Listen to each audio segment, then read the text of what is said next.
The silent preparation. Director Sarah Chen stood at the window of her office in the Lunar Defense Complex, watching Earth rise over the crater-marked horizon. The holographic display behind her showed what their deep space sensors had detected: a massive fleet of ships gathering at the edge of human-controlled space. These weren't the usual merchant vessels or diplomatic shuttles. These were warships belonging to the Galactic Concordat, the most powerful alliance of spacefaring civilizations in the known galaxy. "They think we haven't noticed them yet," she said quietly to Admiral James Rodriguez, who sat reviewing the latest intelligence reports. "The Concordat believes their quantum masking technology makes them invisible to our primitive scanning systems." Rodriguez looked up from his tablet, his weathered face reflecting decades of military service. "And that's exactly what our agents in their territories have encouraged them to believe. The Concordat's arrogance will be their undoing." The real truth was that humanity had detected the fleet's assembly 3 months ago, thanks to the breakthrough work of Dr. Maya Patel and her team at the Quantum Mechanics Research Institute. They had discovered that quantum-masked ships created minute gravitational distortions that, while invisible to conventional sensors, could be detected by the vast network of gravity wave detectors humanity had built throughout their territory, ostensibly for astronomical research. Sarah turned from the window and activated the main strategic display, showing the positions of Earth's response fleet, or rather, the positions the Concordat thought they knew about. "How are the preparations for Operation Lightweaver proceeding?" "Right on schedule," Rodriguez replied, standing to join her at the display. "Every civilian solar power satellite in the system has been quietly upgraded with Dr. Patel's quantum resonance technology. The Concordat thinks they're just seeing our standard power grid, but when activated—" He didn't need to finish the sentence. They both knew that humanity's seemingly primitive solar collection network could be transformed into the largest quantum disruption field ever created, capable of shutting down the Concordat's advanced drives and weapon systems. "What about the mining operations in the asteroid belt?" Sarah asked, zooming the display out to show the scattered belt between Mars and Jupiter. "Perfect cover for deploying our response fleet. The Concordat's observers see exactly what they expect: primitive ships breaking up rocks for raw materials. They haven't noticed that each mining ship carries enough firepower to match one of their cruisers." Sarah nodded in satisfaction. This was humanity's greatest advantage: their ability to hide their true capabilities in plain sight, letting their opponents' preconceptions work against them. The Concordat, with their millennia of technological development, couldn't conceive that a young species like humanity could match their capabilities, let alone surpass them in some areas. A soft chime indicated an incoming priority message. Sarah accepted it, and Dr. Maya Patel's hologram appeared in the center of the room. The quantum physicist's usual calm demeanor was colored by barely contained excitement. "Director, Admiral, the final tests of the resonance network are complete. All nodes are functioning at 98% efficiency or higher. We're ready." Rodriguez straightened, his military bearing becoming more pronounced. "And the Concordat sensors still haven't detected anything unusual. They're so convinced that quantum manipulation is beyond our capabilities that they're not even looking for it. Their own masking technology blinds them to what we're doing." Sarah studied the strategic display one more time, watching the hidden preparations that had been months in the making. Humanity had known this confrontation was coming ever since their first encounters with the Concordat. The older species had watched humanity's rapid technological advancement with growing alarm, convinced that such quick progress must mean they were destined to become a threat to galactic stability. Rather than risk humanity's continued development, the Concordat had decided to contain them, to forcibly limit their expansion and technology, keeping them safely restricted to their home system. They thought they were dealing with an upstart species that needed to be taught its place. They were about to learn just how wrong they were. "Send the alert to all commands," Sarah ordered. "Operation Lightweaver begins in 48 hours. Let's show the Concordat why they should have taken the time to truly understand humanity instead of making assumptions." As the orders went out, She couldn't help but smile slightly. The Concordat ships were about to learn that humanity's greatest strength wasn't their technology. It was their ability to think differently, to see possibilities that older civilizations had dismissed long ago. The next 2 days would change the balance of power in the galaxy forever, and it would all happen because the most advanced species in known space had forgotten one crucial lesson. Never underestimate a species that had survived and thrived by constantly adapting to new challenges. The stage was set. Humanity was ready, and the Concordat would never know what hit them. Operation Starweaver. The Concordat fleet emerged from quantum space in perfect formation, their massive ships arranged in the traditional spear of judgment configuration that had broken the will of countless younger species. High Commander Vexterra stood on the bridge of the flagship Eternal Dominion, his crystalline eyes reflecting the light of the human sun. "Status of the human defense fleet?" he asked, mandibles clicking in anticipation. "Scattered and disorganized, High Commander," his sensor officer reported. "They appear to be retreating behind their solar collection network." Primitive reaction, exactly as expected. Vexterra felt a surge of satisfaction. The humans' rapid technological advancement had concerned the Concordat Council, but now it seemed their fears were overblown. These humans were like all young species, quick to develop basic spacefaring capability, but lacking the deep understanding that came from millennia of advancement. In the Lunar Defense Complex, Director Chen watched the Concordat fleet's approach on the strategic display. "They're in position," she announced to the assembled command staff. "All ships confirm ready status." Throughout the solar system, captains of seemingly primitive mining vessels received their orders. The bulky, ungraceful ships that the Concordat had dismissed as simple resource gatherers began to transform. Panels of asteroid rock fell away, revealing sleek weapon systems and advanced drive arrays hidden beneath. "Dr. Patel," Sarah called, "is the quantum resonance network charge?" Maya's hologram appeared, her hands dancing over unseen controls. "Full charge achieved. Every solar collector in the system is synchronized.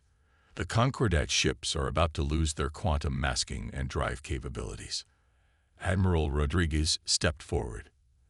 "Execute Operation Starweaver." In space, the vast network of solar collectors that the Concordat had ignored as primitive power generation technology suddenly pulsed with brilliant energy. The quantum resonance wave spread outward at faster than light speed, catching the alien fleet in its web. On the Eternal Dominion, alarms screamed. "High Commander," the engineering officer cried, "our quantum systems are failing. The humans, they've created some kind of interference field." Vexterra's crystalline eyes widened in shock as his mighty fleet's advanced technology began to fail. "Impossible. They can't have mastered quantum manipulation at their level of development." But the evidence was undeniable. The Concordat's quantum-based weapons, drives, and defensive systems flickered and died. Their perfect formation, now revealed without its masking technology, became a liability as ships struggled to maneuver on conventional drives. That's when humanity's real fleet struck. The mining ships shed their rocky camouflage completely, revealing vessels that had been purpose-built to exploit the exact weaknesses in Concordat ship design that human intelligence had spent years identifying. They attacked from multiple vectors, using conventional weapons in ways the Concordat had never considered. Multiple hull breaches, the Eternal Dominion's tactical officer reported. Their weapons, they're targeting specific structural points that our quantum reinforcement fields usually protect. Vexterra watched in growing horror as his fleet, the pride of the Concordat's military might, was systematically dismantled by ships they had dismissed as primitive mining vessels. The humans weren't just fighting back. They were executing a carefully planned strategy that turned every Concordat advantage into a weakness. In the Lunar Defense Complex, Sarah and her team monitored the battle's progress. "Phase 1 complete," Rodriguez reported. "The Concordat fleet is neutralized. Moving to Phase 2. "Open a channel to the Eternal Dominion," Sarah ordered. When the connection was established, she spoke clearly and firmly. High Commander Vexterra, this is Director Chen of Earth Defense.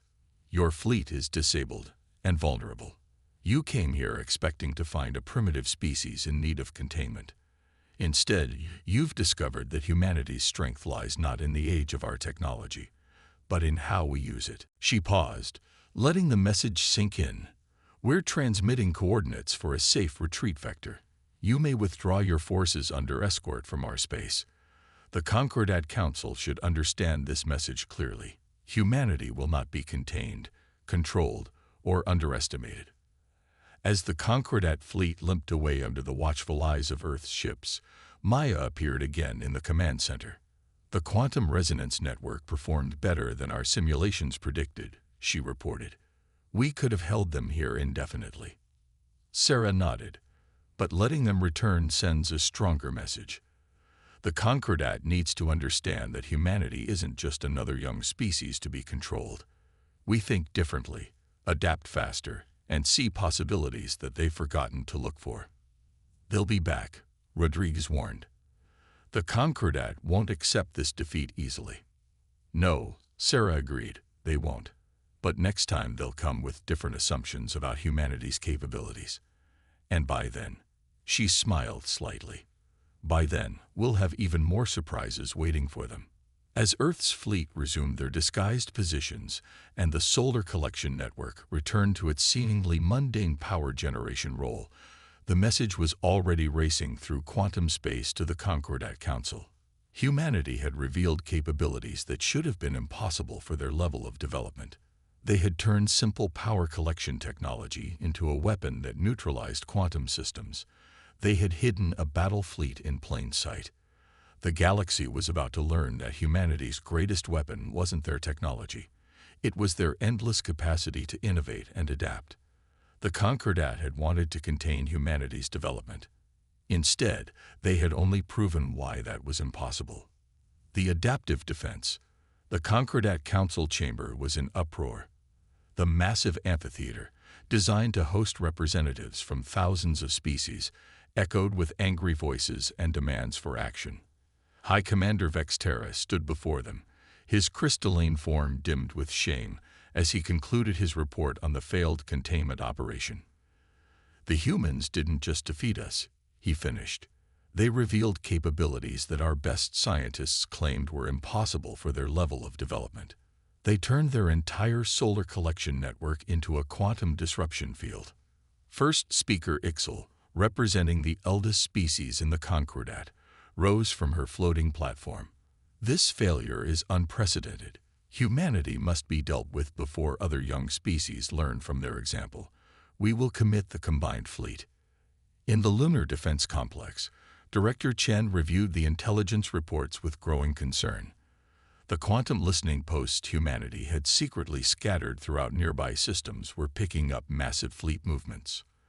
The Concordat was mobilizing forces on a scale not seen in centuries. They're adapting their strategy. Admiral Rodriguez noted, studying the fleet compositions. No more quantum masked ships.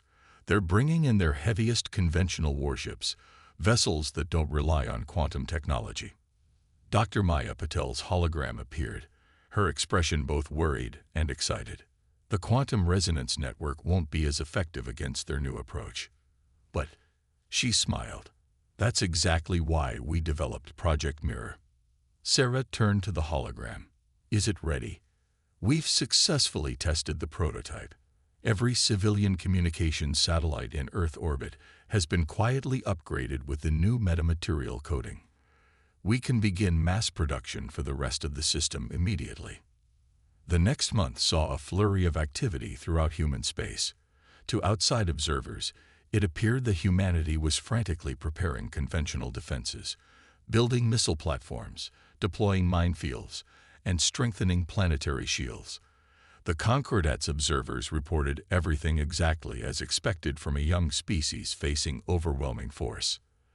They failed to notice that every piece of civilian infrastructure being hardened for war served a dual purpose. The combined fleet arrived with all the majesty the Concordat could muster. 5,000 capital ships emerged from jump points throughout the solar system, led by the newly constructed dreadnought Infinite Wisdom. First Speaker Ixal herself commanded, determined to personally oversee humanity's containment. No signs of quantum manipulation technology, her sensor officers reported. The humans appear to have fallen back on primitive kinetic weapons and nuclear devices.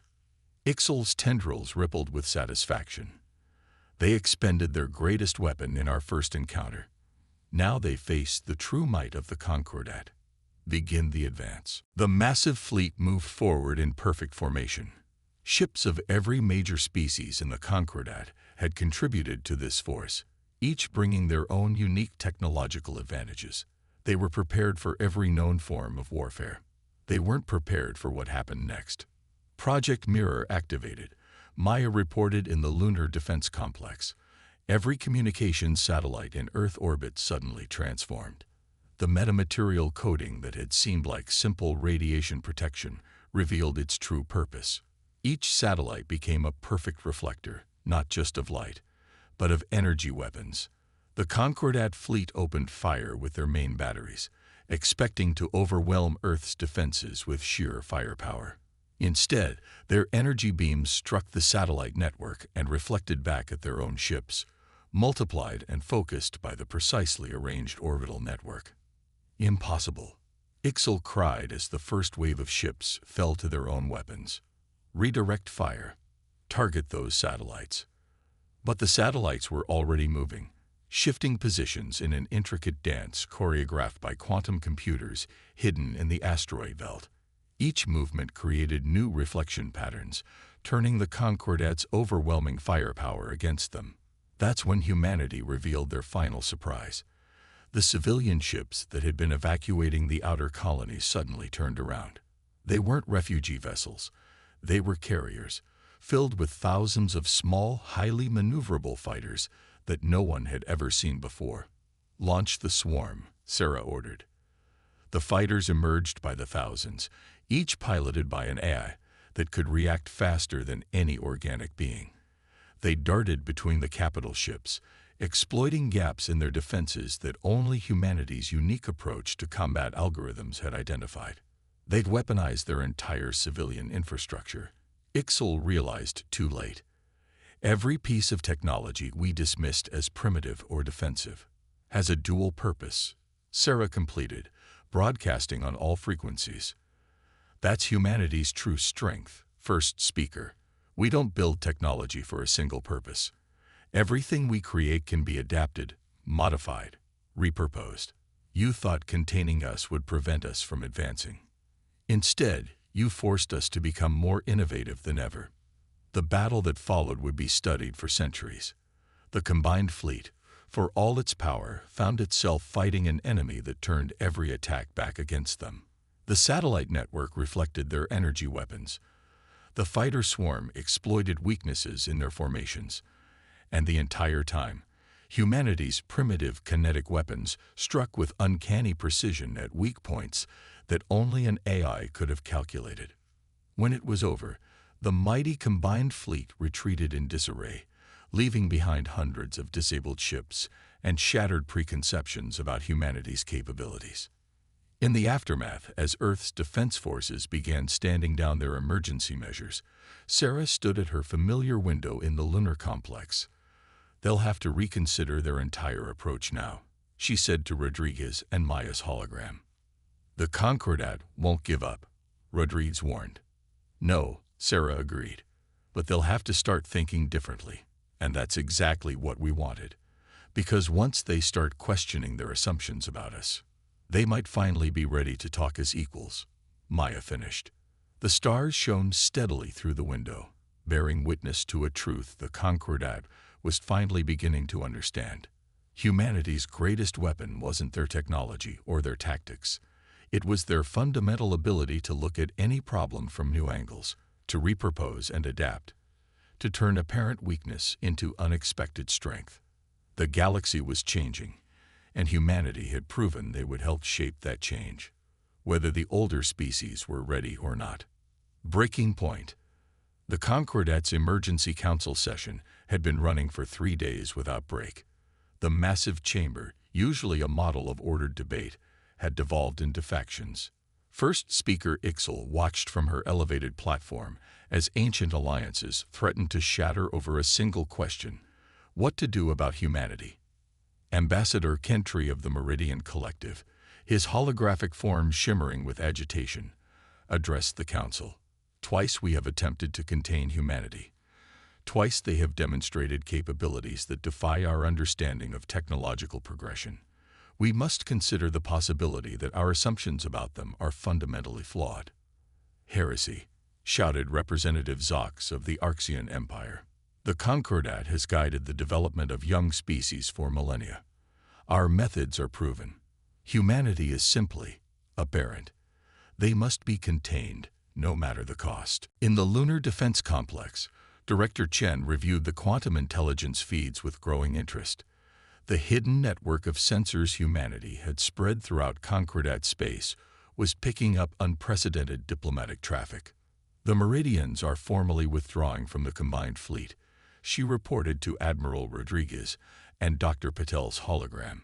The Tellerate Federation is following suit.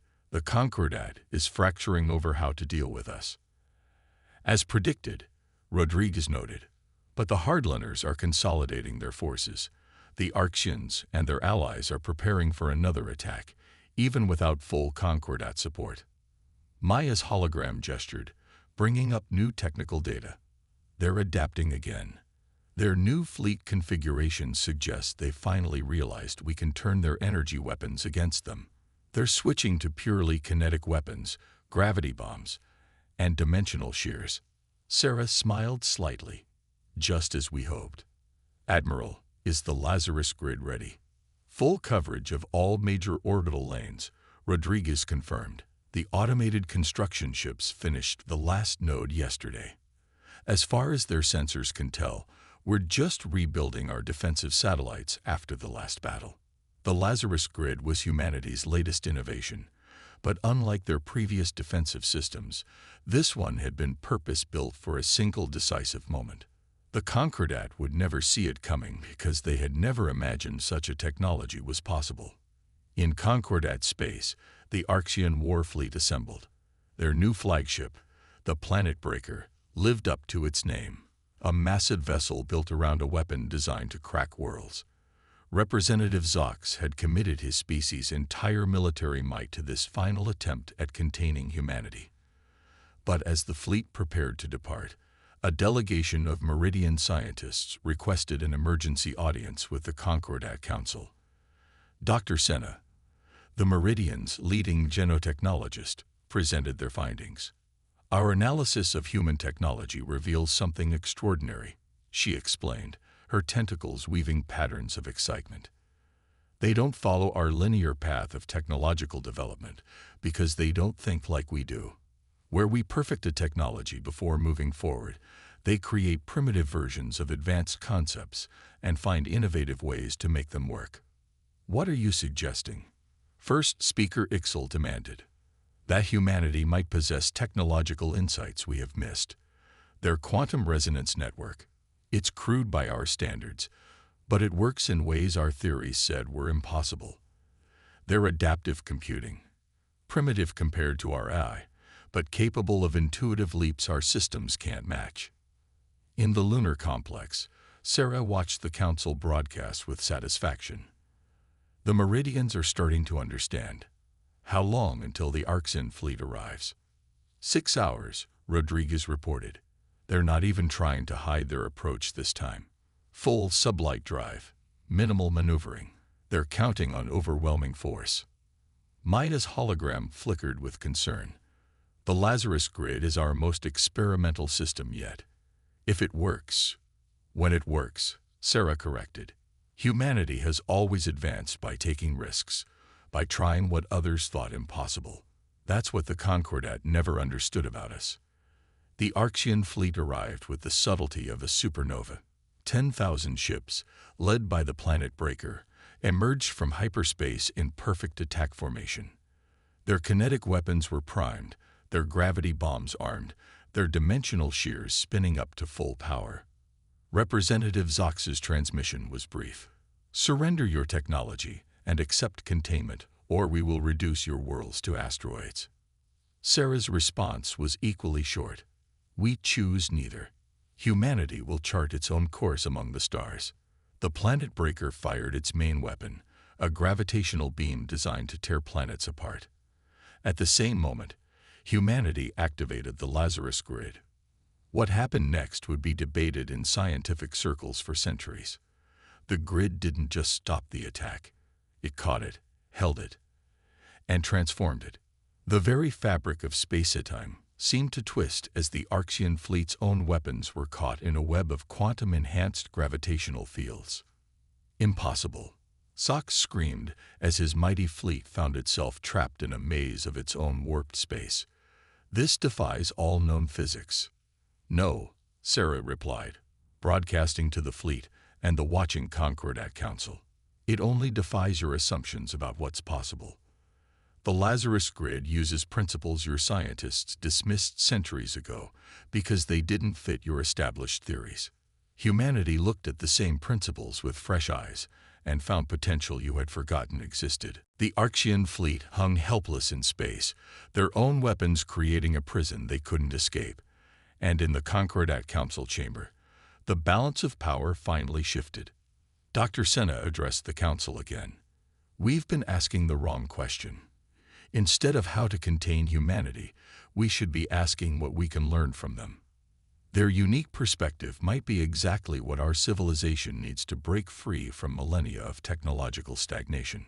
First speaker Ixel, watching her carefully ordered galaxy change forever, made the hardest decision of her long life. Perhaps it is time for the Concordat to change. To remember that age does not always equal wisdom, and that new perspectives can reveal new truths. As the Archean fleet surrendered and the Concordat Council debated a new approach to human relations, Sarah stood at her window in the lunar complex.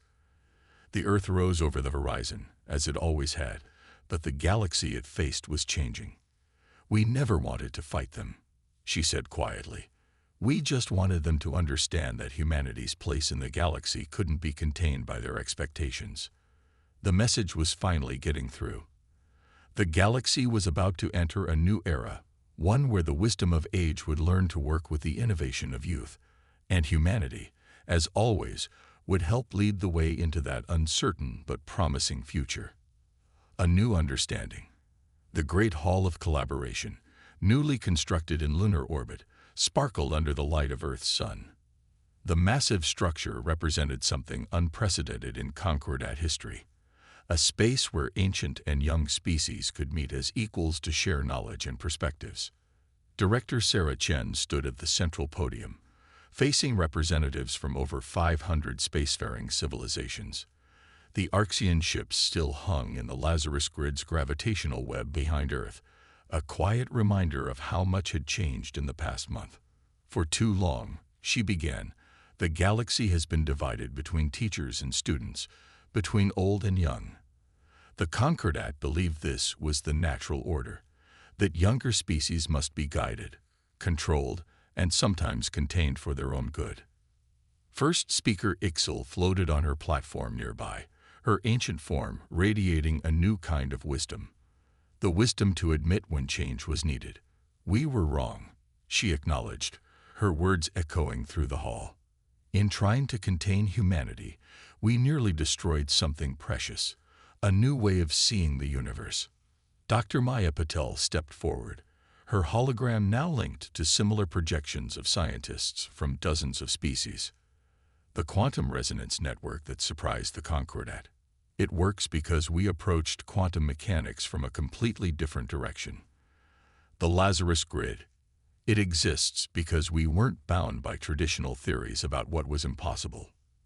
The assembled representatives murmured as displays showed human innovations being integrated with ancient Concordat technologies. Already, the Meridian Collective had adapted Earth's adaptive computing principles to create AI systems that could make intuitive leaps their previous versions never could. Humanity doesn't want to replace the Concordat's guidance. Sarah continued, we want to complement it. Where you have perfected technologies over millennia, we see new applications you never considered. Where you have mastered the fundamental forces of the universe, we find unexpected ways to combine and repurpose them. Admiral Rodriguez, standing with a group of military leaders from various species, activated a tactical display. It showed joint human concordat ship designs, vessels that combined the ancient race's mastery of physics with humanity's talent for innovative applications. The Archean fleet remains contained by the Lazarus Grid, he reported. But we propose something better than continued conflict. Let them experience firsthand how cooperation between old and new perspectives can benefit everyone. Representative Zox, recently released from detention, stepped forward. His once proud bearing was tempered by newfound humility. The Archean Empire. He paused, struggling with words that would have been unthinkable months ago. Requests permission to join the new collaborative effort. We see now that strength lies not in age or power, but in the ability to adapt and grow.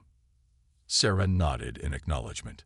This was what humanity had hoped for all along, not victory through force, but understanding through demonstration.